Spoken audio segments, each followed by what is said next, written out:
ancestors were brought to what they call the New World.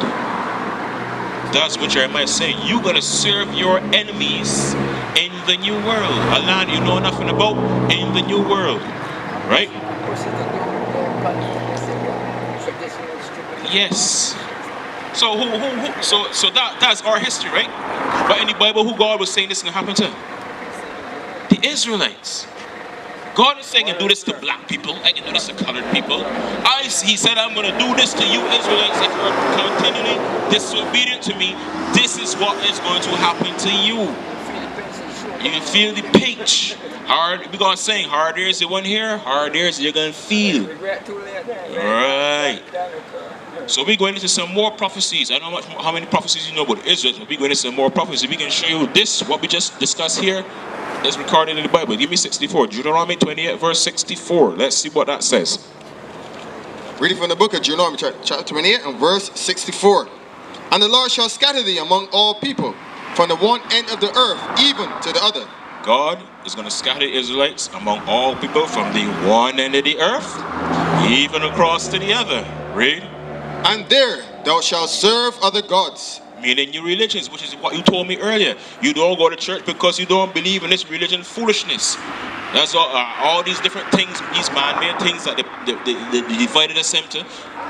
We learn new religions over here. We didn't know about no Baptist, no Methodist, no Presbyterian, Wesleyan holiness, Seventh Disadvantaged Church. We didn't know these things.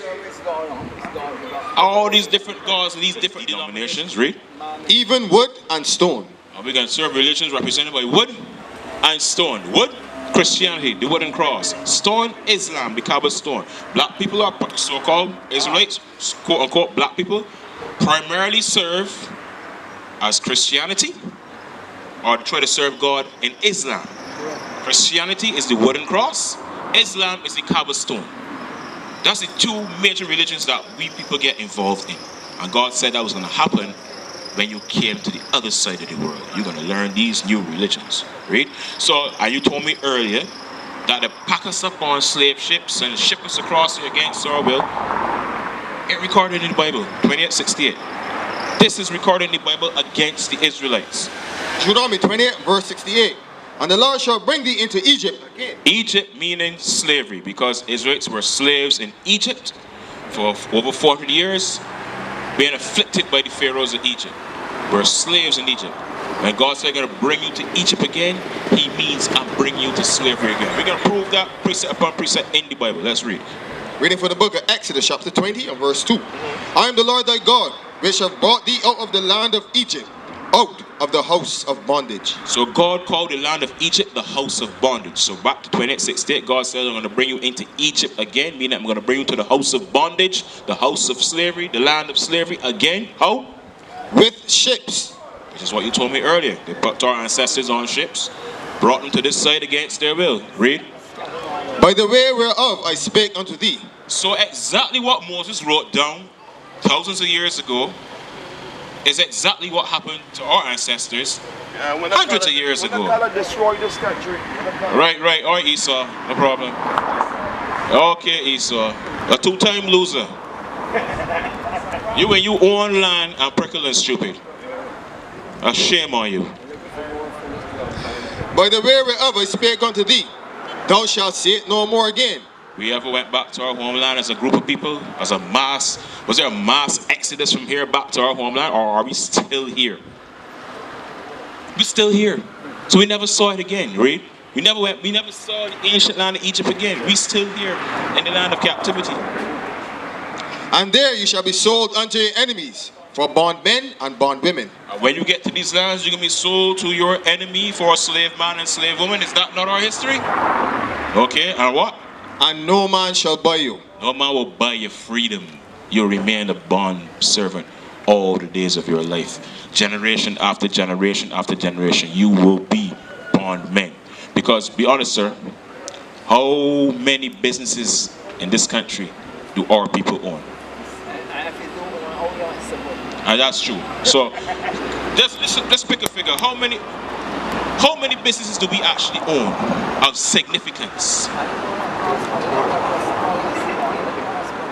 Yes. Because we are a seed of evildoers. We always hate our brothers. We are covetous. We see our brothers get ahead and we hate to see it.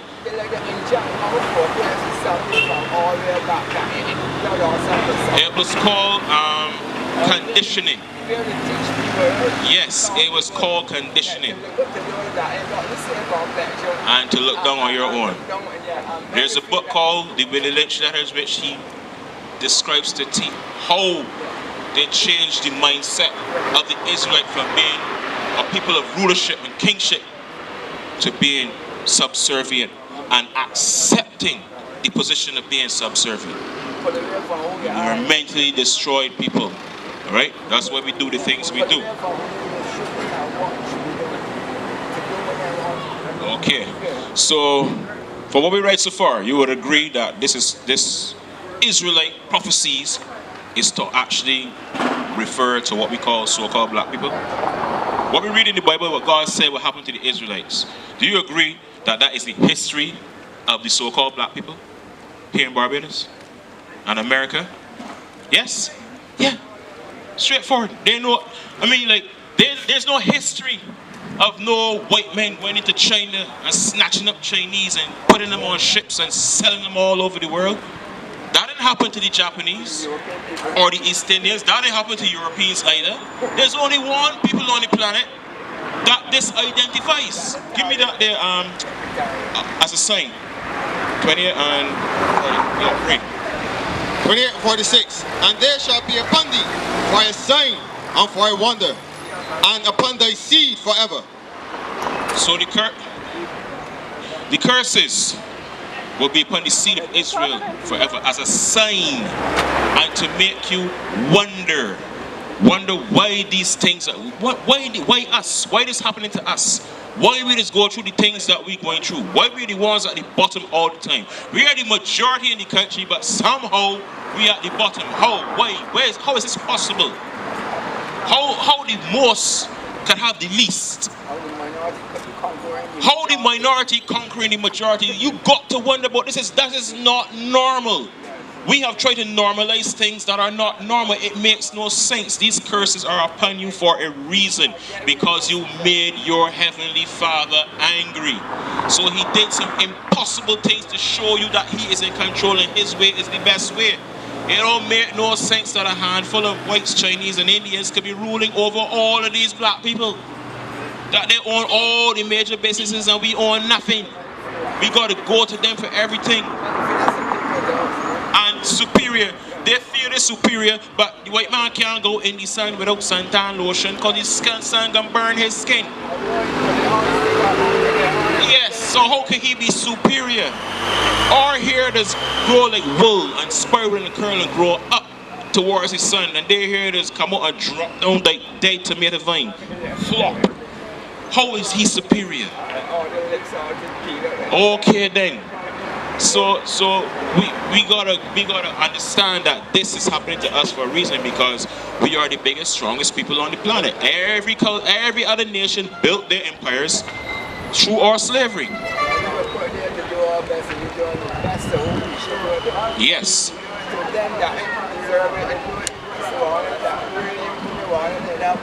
Right. So from today forward, you're going to still walk around and call yourself a colored man? Or are you going to subscribe to what God called you? You're Israel. Give me that in Genesis 32, 27, 28. We are Israel. We're not colored. We're not black. We're not Bajan. I didn't fall off no damn bearded fig tree. I'm not a Bajan.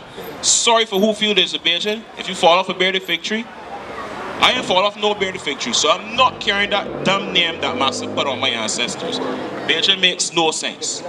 I'm not a bearded fig tree. My skin is brown. I am not black. I have one color, which is brown. I am not colored. I don't look like a rainbow. I don't look like a kaleidoscope. I have one color. Right, so I can't be colored because my color is brown. All these dumb names that they put on us, right? So this is a powerful name that God gave to us. Read. Reading from the book of Genesis, chapter 32 and verse 28. And he said, Thy name shall be called no more Jacob, but Israel. God said to our forefather, no longer will you be called Jacob. I'm giving you a new name. Your name shall be called Israel. Why? For as a prince hast thou power with God. You are prince of God now. That is what Israel is. The prince of God. Read. You are power with God and with men, and has prevailed. And have prevailed, because our forefather was not an ordinary man. He wrestled with the angel from night till morning and did not give up. He ain't tap out. He continued to fight on. He was no ordinary man. He was a mighty man.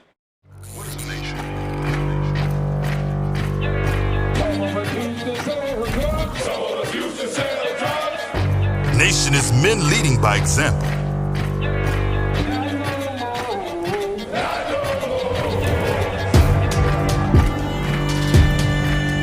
Nation is family.